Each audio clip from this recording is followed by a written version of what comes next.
तो हम लोगों ने ऑलरेडी बहुत सारे क्वेश्चंस कर लिए हैं, बहुत सारी चीजें हम लोगों ने देख ली हैं। तो कुछ क्वेश्चंस आप लोगों ने भी किए हैं और उसके आंसर्स निकाले हैं, और अब कुछ क्वेश्चन आज मैं करूंगा और फिर कुछ क्वेश्चन फिर से आप ही करेंगे, वैसे ही चलेगा। तो आज का हमारा पहला क्वेश्चन है क्वेश्चन नंबर 15। ये हमारे पास दिया गया है, for what value of n the nth terms of AP 63, 65, 67 and 3, 10 and 17 are equal. मतलब n की क्या वैल्यू होगी कि ये इनकी nth टर्म जो है वो इक्वल होंगी, किस nth टर्म पे दो वैल्यूज जो है इक्वल होंगी। तो आप देखें यहाँ पे हमारे पास दो एपीज दिए गए हैं। Here first AP is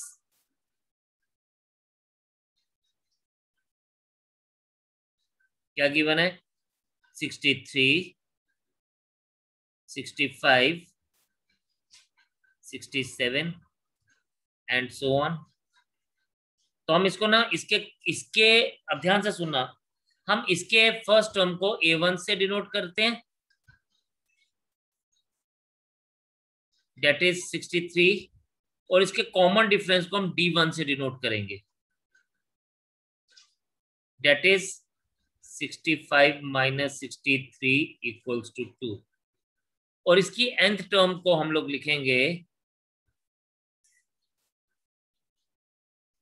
Tn1 से। तो हम कहेंगे we take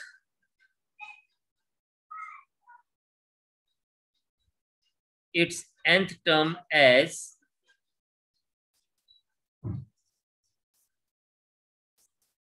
Tn of 1। Tn1 का मतलब है फर्स्ट सीरीज का nth term, therefore Tn1 is equals to क्या लिखे जाएंगे, A1 plus n-1 into D1। nth term of first AP is equals to, A हमारे पास क्या था 63 प्लस n-1 इंटू 2, और हम इसको ऐसे लिखेंगे Tn1 is equals to 63 plus 2n minus 2, और Tn1 हमारे पास क्या आ जाएगा 61 प्लस 2n। इसको हम फर्स्ट ले लेंगे। Then second AP is 3, 10, 17 dash dash dash. Here अब इसको हम लोग इसकी जो फर्स्ट टर्म है ना, इसको हम A2 से डिनोट करेंगे। A2 या A2 नहीं लिखते हम, इसको कंफ्यूजन हो जाएगा, हम इसको A1 डैश लिख देते हैं, A1 डैश, ठीक है।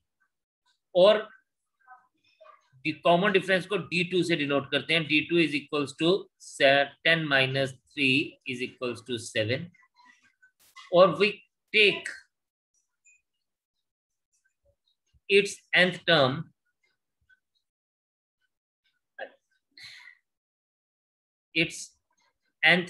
as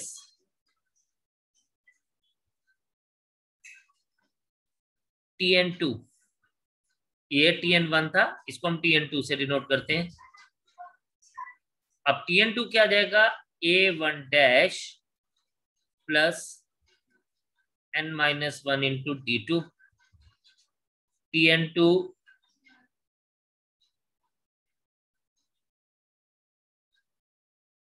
A1 डैश हमारे पास क्या बनेगा, A1 dash is 3 plus n-1 into 7, 3 plus 7n minus 7, and Tn2 is equals to minus 4 plus 7n। अब ये बोलता है कि अकॉर्डिंग टू क्वेश्चन दोनों की n टर्म्स इक्वल है, यानी Tn1 equals to Tn2. This implies that 61 plus 2n is equals to -4 plus 7n. ये बन जाएगा 61 plus 4 is 7n minus 2n. 65 is equals to 5n और 13 is equals to n. तो ये हमारे को मिल गया किसका वैल्यू, n का वैल्यू। तो कहने का मतलब है कि दोनों की 13 टर्म्स जो होंगी ना वो सेम होगी, वो जो भी वैल्यू होगी, लेकिन वो दोनों सीरीज की, दोनों एपीज की वो वैल्यू सेम होगी। तो kindly note this down, some understand the things, और अगर कुछ समझ नहीं आता तो पूछिए प्लीज। देखिए हम लोग हमेशा याद रखेंगे एक बड़ा important point, if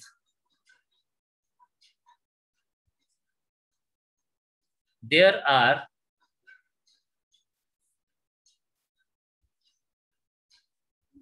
n number of terms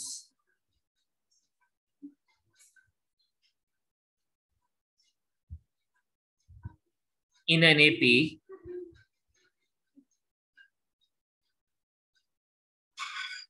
then kth term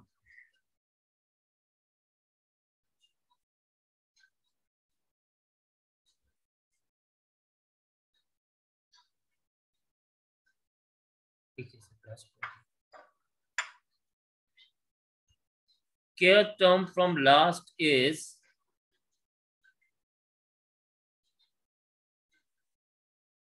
n minus k plus 1th term from beginning। ये बड़ा इंपॉर्टेंट सा पॉइंट है, इसी के ऊपर पूरा क्वेश्चन टिका हुआ है।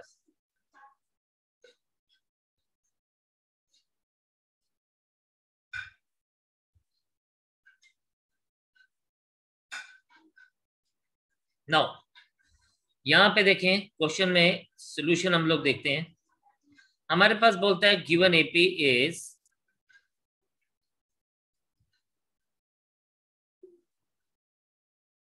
3, 8, 13 dash dash dash 253. Here a is equals to 3, d is equals to 8 minus 3 equals to 5, and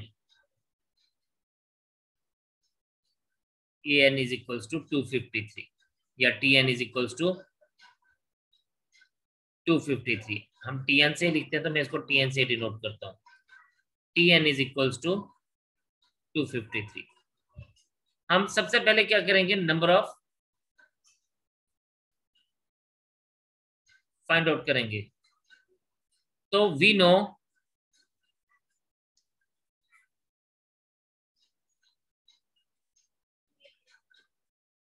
tn is equals to a plus n minus 1 into d.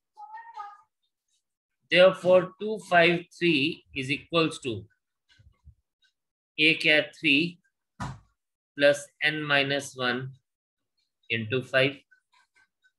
253 minus 3 is equals to n minus 1 into 5. 250 is equals to n minus 1 into 5. 250 upon 5 is equals to n minus 1. N minus 1 is equals to 50. This implies that n is equals to 51. ये हम लोगों को total number of terms मिल गई। ठीक है, so 253rd is the 51th term. Now हम क्या बात करेंगे, now अब हमें फाइंड आउट करना है 20th term from the last. तो 20th term from last is, इसको लीजिए, टोटल n की जगह पे आ गया 51, k की जगह पे है 20, तो आ जाएगा 51 minus 20 plus 1 is equals to 32nd term. What it is? 32nd term. तो ये कौन सी टर्म है? 32nd टर्म है. 20th टर्म फ्रॉम लास्ट, इस केस में 32nd टर्म है. ठीक है जी. तो अब हमें ये पता चल गया ये कौन सी टर्म है. तो अब हमने सिंपली फाइंड आउट करना है. Therefore T32 is equals to A plus 32 minus 1 into D. This implies that T32 is equals to, what is A? A is 3 into 31 और into 5. दिया जाएगा T32 is equals to 3 plus 155 and T32 is equals to 158.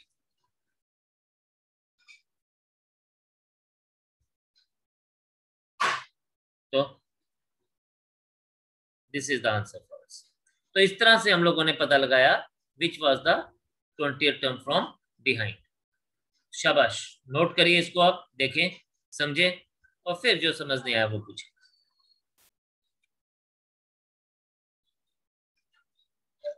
अब देखिए यहां पे हमारे पास क्या दिया गया है. ये बोलता है Subba Rao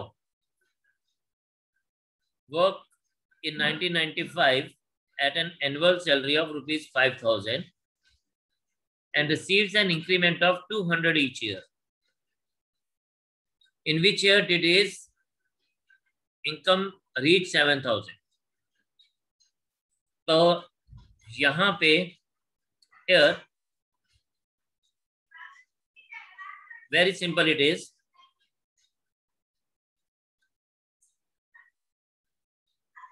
Initial income of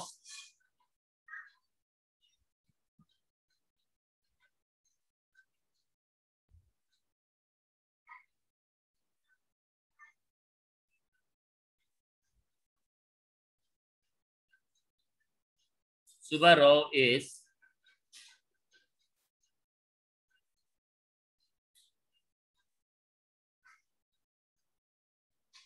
since there is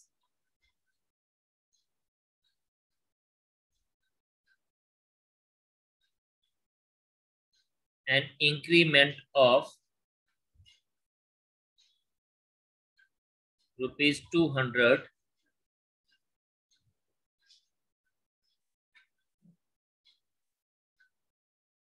each year, so this is forming an AP.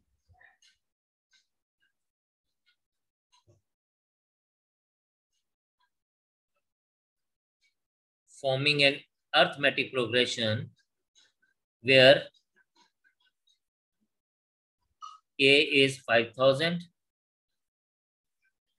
D is equals to 200 and AN is equals to 7,000. अब हमें ये पता है, we know AN is equals to A plus and minus 1 into D.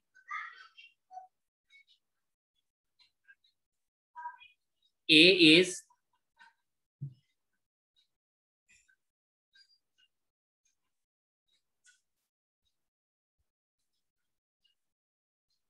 ये आ जाएगा आपके पास 7,000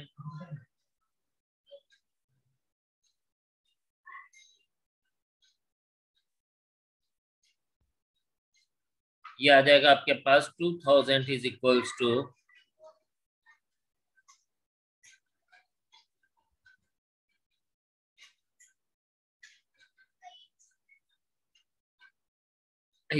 n minus 1. N minus 1 is equals to 10. So n is equals to 11. अब n हमारे पास 11 आ गया एस। अब इसने क्या बोला, he started work as mister Subbarao